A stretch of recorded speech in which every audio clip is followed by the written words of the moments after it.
Tahukah kalian bahwa alfabet terdiri dari 26 huruf? Tentu saja, Natasha.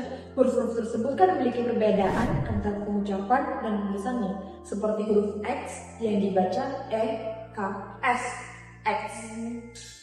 Benar sekali. Selain itu, huruf alfabet juga dibagi dalam dua jenis, yaitu huruf vokal seperti A, I, U, E, O, dan juga huruf konsonan, yaitu berjumlah 20 huruf. Dari SUSI, huruf vokal itu juga menjadi bagian penghubung antara huruf konsonan. Bahkan huruf vokal bisa digabungkan menjadi monoftong seperti EU yang diucapkan sebagai E maupun diftong yang seperti AI, I, dan AU. Contohnya seperti hai dan bau. Iya betul, huruf konsonan juga bisa digabungkan seperti pada kata khusus ataupun kata baru. Nah, gabungan huruf ini dapat ditempatkan di awal, di tengah, ataupun di akhir.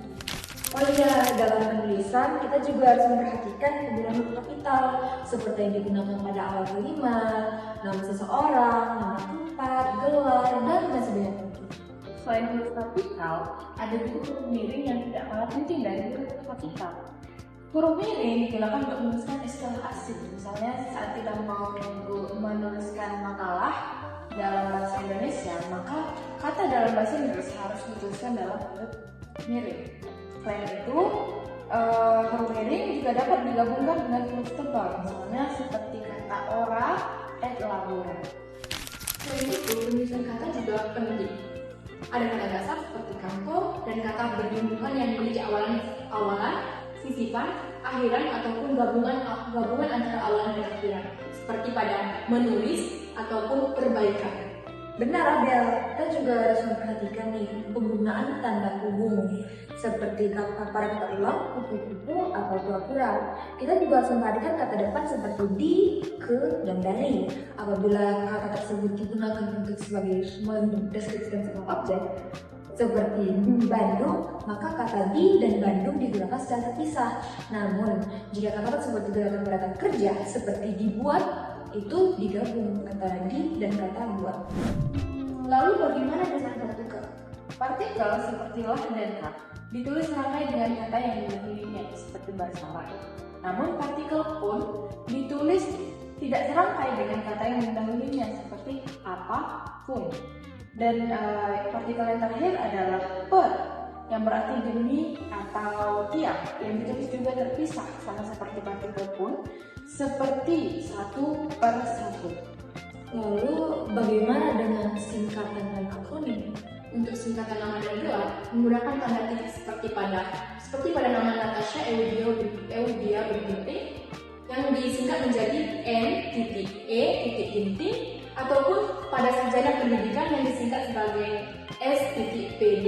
Namun akronim nama diri sendiri seperti pada KTP ditulis tanpa tanda titik. Begitu juga untuk singkatan umum seperti DLL, DKK yang diakhiri dengan tanda titik. Selain itu, akronim nama yang bukan nama diri seperti IPTEK itu ditulis dengan huruf kecil.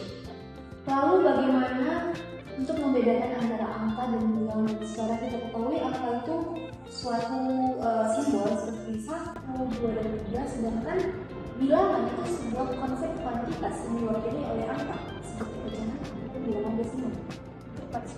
Jadi angka adalah alat representasi, sementara bilangan lebih menitik beratkan pada nilai atau jumlah yang diwakili. Hal ini penting agar tidak salah penggunaannya. Lalu, bagaimana dengan penggunaan kata ganti? Untuk kata ganti kepunyaan seperti ku, mu, dan nya ditulis serangkai dengan kata yang mendahulunya.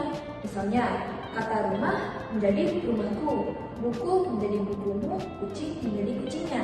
Namun, jika kita menggunakan kata kau, itu dipisah dan tidak ditulis serangkai dengan kata sebelumnya.